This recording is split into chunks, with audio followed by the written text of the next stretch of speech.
Bonjour à tous, bienvenue au webinaire OK Pilote. Je suis Caroline Richard, donc c'est moi qui vais vous présenter ce webinaire aujourd'hui. Je travaille au sein du département marketing d'Afnor Éditions. Alors, petit point technique pour commencer. Si vous souhaitez poser des questions sur le contenu du webinaire, vous pouvez poser vos questions en direct, n'hésitez pas. Nous y répondrons à la fin. Si toutefois vous signalez un problème de son ou autre, n'hésitez pas aussi à nous l'indiquer. Attention à activer d'ailleurs le son de votre ordinateur. Et si vous n'avez pas de son, n'hésitez pas aussi à appeler les numéros qui s'affichent sur votre écran afin d'avoir le son qui fonctionne. Donc, pour vous expliquer un petit peu la genèse de l'outil OK Pilote, c'est vrai qu'on a remarqué que nos clients étaient soumis à de plus en plus de pression concurrentielle, avaient besoin de gagner de plus en plus la confiance des clients et des marchés, d'innover, de faire toujours mieux et plus avec ce qu'on a ou avec moins. Donc, c'est vrai qu'aujourd'hui, dans ce contexte-là, les normes volontaires représentent une marque de confiance et un gage de compétitivité entre vous, vos clients, vos fournisseurs. Mais passer de la théorie de la norme telle qu'elle est rédigée à sa mise en application dans votre organisation est loin d'être forcément toujours très simple et nécessite parfois un accompagnement sur mesure. Cet accompagnement peut passer par un logiciel, en fait, un outil comme OK Pilote qui va vous permettre de bien comprendre et vous approprier le contenu de la norme, du référentiel, de situer vos pratiques par rapport à l'ensemble des exigences du référentiel. Et ensuite, le plus important, on va dire, pour pérenniser votre démarche, c'est d'apprendre à gérer au quotidien l'ensemble des actions à mettre en œuvre pour atteindre les objectifs qui seront fixés et atteindre la conformité aux exigences, voire plus si affinité. Donc, ce logiciel OK Pilote va vous aider vraiment à évaluer efficacement votre organisation et à appliquer cette démarche de performance et d'amélioration continue. Donc, la première partie de l'outil, en fait, c'est vraiment la partie auto-évaluation qui va être le cœur du système et qui va vous apporter une auto-évaluation sûre et cadrée sur les exigences de la norme, puisqu'en fait, nous, on va découper la norme en exigences, grille de contrôle, en fait, qui va être établie par des experts. Donc, on est vraiment les mieux placés pour le faire, avec des questionnaires clairs et structurés, des exemples de mise en application, des exemples de bonnes pratiques, qui vont vous permettre, au bout du compte, de visualiser de manière immédiate et très graphique l'ensemble de votre évaluation sur un référentiel.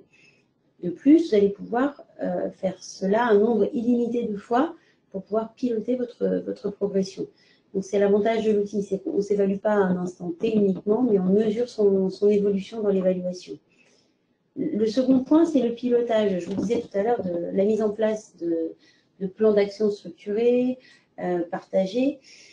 Donc l'idée, c'est que vous allez pouvoir travailler en commun avec l'ensemble des acteurs concernés au sein de votre structure et mettre en place votre démarche d'amélioration continue. Donc l'idée, c'est de pouvoir identifier de manière fluide les constats de non-conformité, de mettre en place des objectifs et des plans d'action associés, de leur indiquer des priorités, des responsables, d'alerter d'ailleurs automatiquement les collaborateurs concernés, les responsables des différentes actions que vous mettez en place. Et chose importante aussi, d'intégrer vos documents de preuve et de les partager pour venir soutenir en fait la véracité de votre auto-évaluation. Alors, bien entendu, les avantages de l'outil, ce que vous voyez dans le petit schéma, c'est que c'est un outil qui est très ergonomique, très facile à prendre en main. Vous pouvez le faire en toute autonomie, au prix d'installation des requis. C'est un outil qu'on appelle en mode SaaS, donc Software as a Service. Il est multiréférentiel, multisite, multilingue et multi-utilisateur et permet un accès sécurisé, bien entendu, à vos données qui sont elles-mêmes hébergées en France. Alors, la troisième possibilité sur l'outil, ce sont des rapports graphiques et chiffrés qui sont accessibles d'un seul clic. Donc ça, c'est assez prisé de l'ensemble de nos clients, c'est-à-dire que quand vous vous auto-évaluez, vous pouvez tout exporter au format Excel ou en schéma, comme vous le voyez ici, des graphiques en barre ou alors même en format radar, des graphiques d'évolution d'une période à une autre, et même pour les entreprises qui sont multisites, des graphiques de consolidation des données sur l'ensemble de ces sites, sur l'ensemble du référentiel ou sur des exigences en particulier. Alors, bien entendu, on n'a pas pu aujourd'hui développer l'ensemble de ces référentiels sur l'ensemble des normes existantes dans notre catalogue normatif, puisqu'on a énormément de normes volontaires qui existent aujourd'hui. On a bien entendu déployé cet outil sur la plupart des normes les plus utilisées par nos clients, qui sont les normes bien sûr QSE, mais aussi la 26000, la 50001, des normes plus spécifiques comme la qualité dans l'automobile ou dans l'aérospatiale, ou des normes de laboratoire d'analyse et de biologie médicale.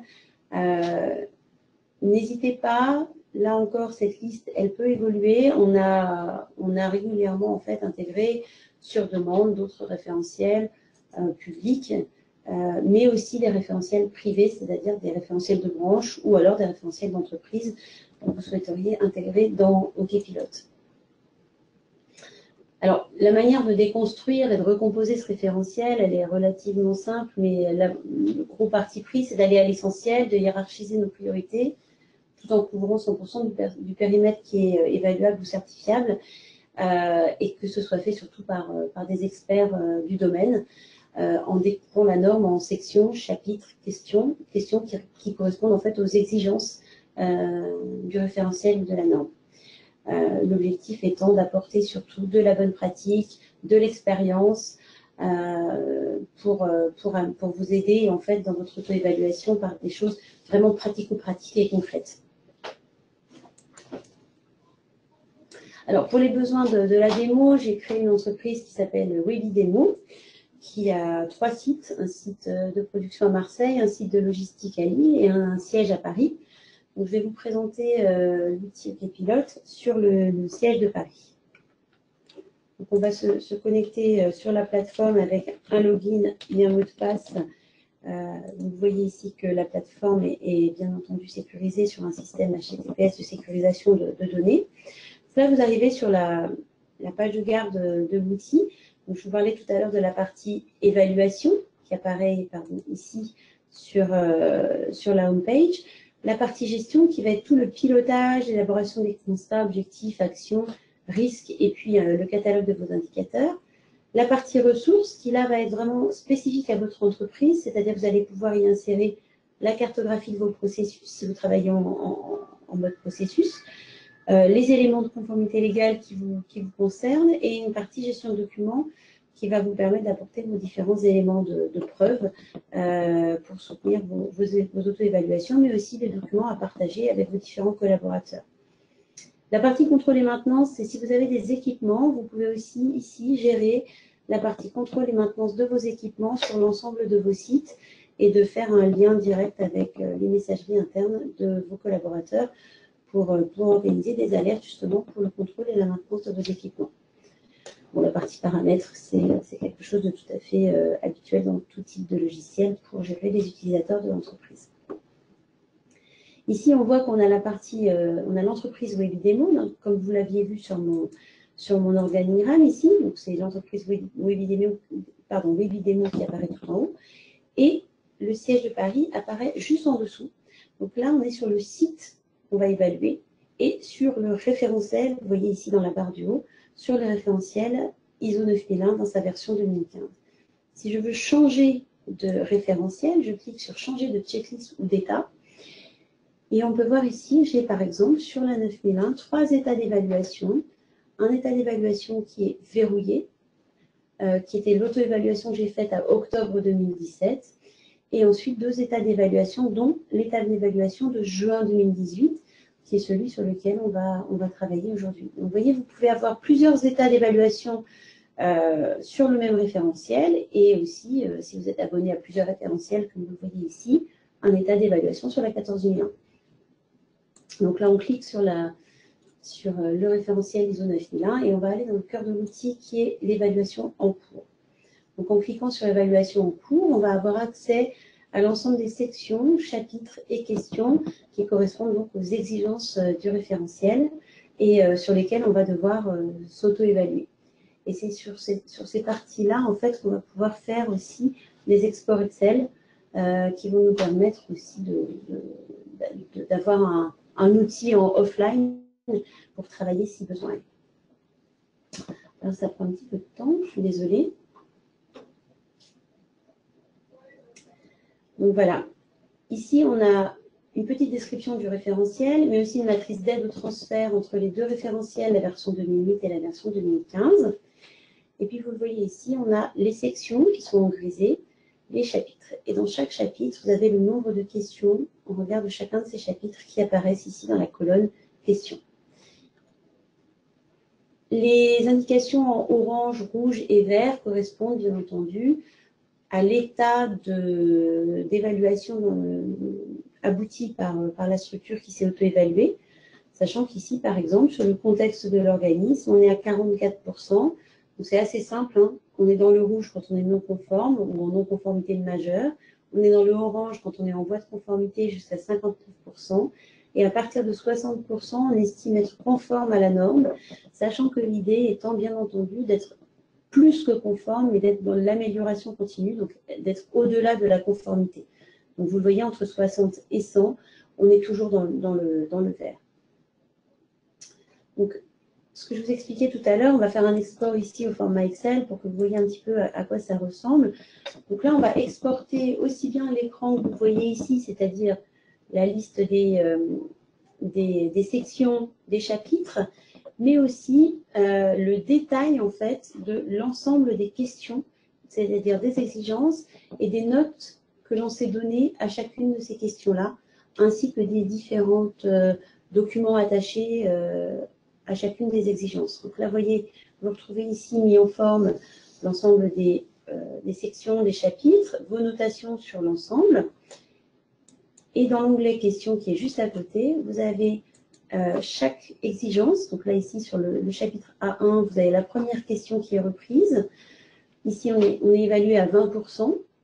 On a un commentaire qui correspond à nos enjeux sont l'innovation et le développement des compétences.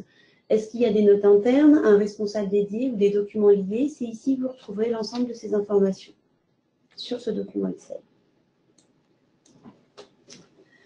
Donc, si on veut se rendre un peu plus précisément sur un chapitre en particulier, par exemple surveillance, mesure, analyse et évaluation, imaginons sur le chapitre qui correspond, en fait, vous voyez entre parenthèses, au chapitre 9.1 de l'ISO 9001 dans sa version 2015. Donc là, encore une fois, hein, tout ça, vous pouvez aussi l'exporter au format Excel. Et là, vous n'aurez que ces trois exigences-là qui seront répertoriées dans votre fichier Excel. Donc, si je veux aller sur l'exigence de la satisfaction client, par exemple, je clique tout simplement sur la question concernée. Et là, j'ai ce qui correspond vraiment au travail de l'expert qui a découpé la norme en checklist qui est pilote.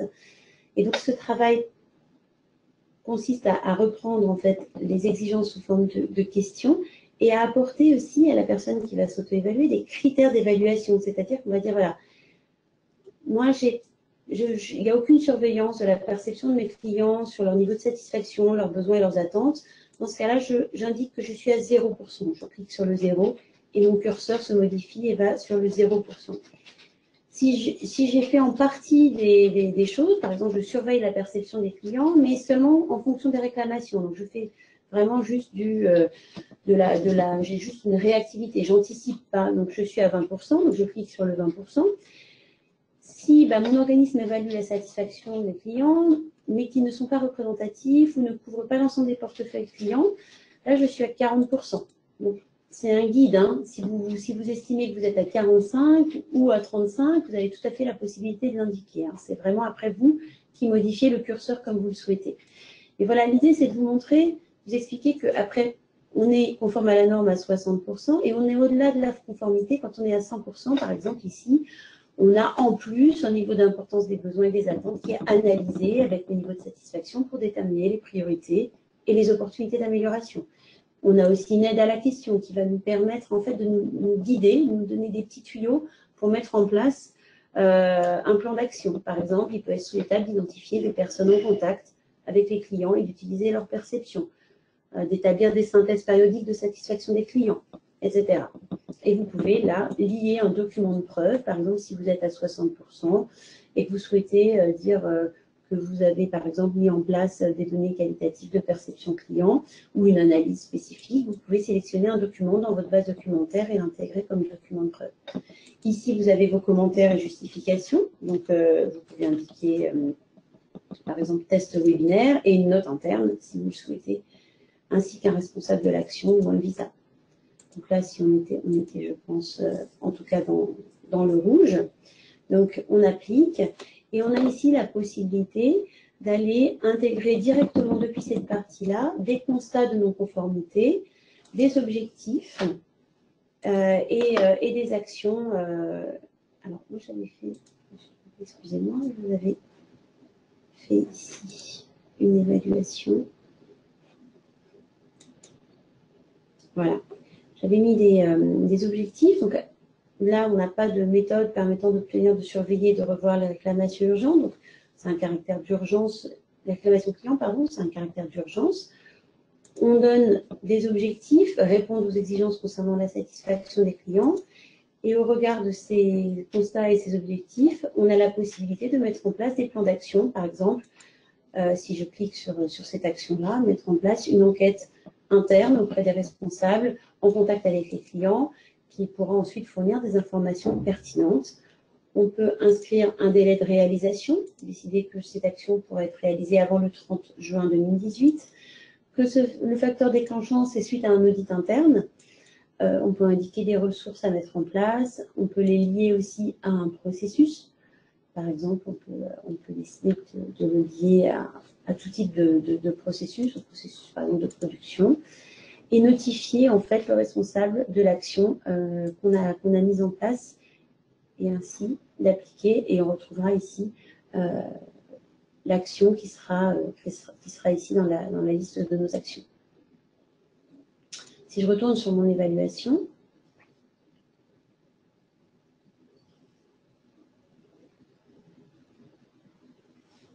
donc tous les éléments de pilotage, vous les retrouvez ici en fait, et ils vont tous fonctionner plus ou moins de la même manière, et on va pouvoir les lier entre eux. Donc là, on est sur une démo quand même relativement courte sur un logiciel qui est quand même assez riche, donc je n'aurai pas la possibilité d'aller vous montrer chacun des éléments de gestion, mais sachez qu'en fait, on peut relier entre eux les constats, les objectifs, les actions, les risques et les indicateurs, de manière à ce que tout soit liés et interconnectés les uns avec les autres.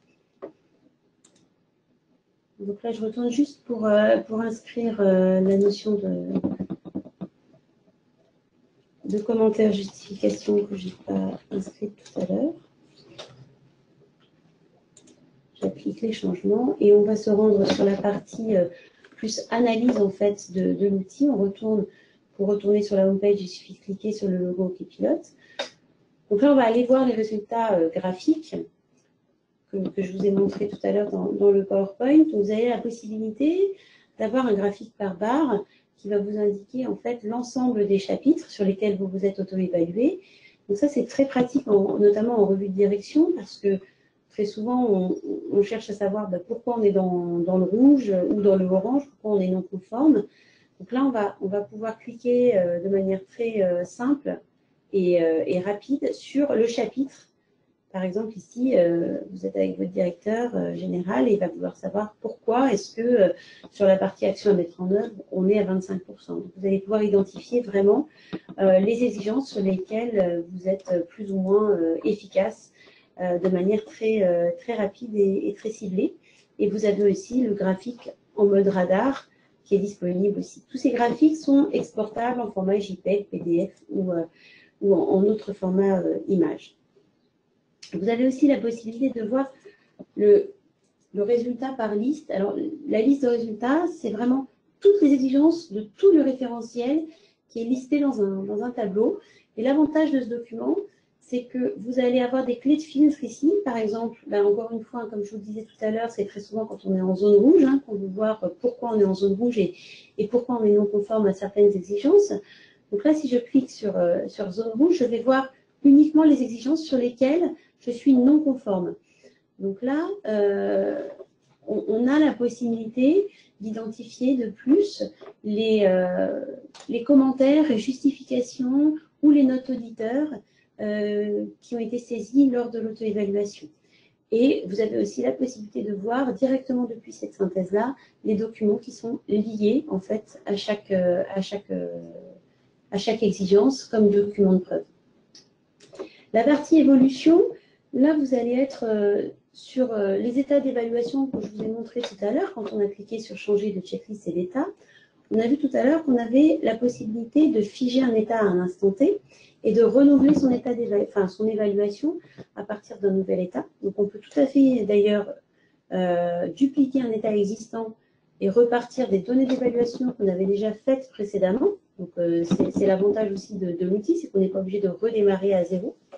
Et on peut à partir de ce moment-là avoir une vision relativement claire de son évolution en fait en termes d'auto-évaluation sur tel ou tel référentiel. Donc on peut aussi, par exemple, comparer des auto-évaluations avec des audits internes ou avec des audits externes. C'est tout à fait possible.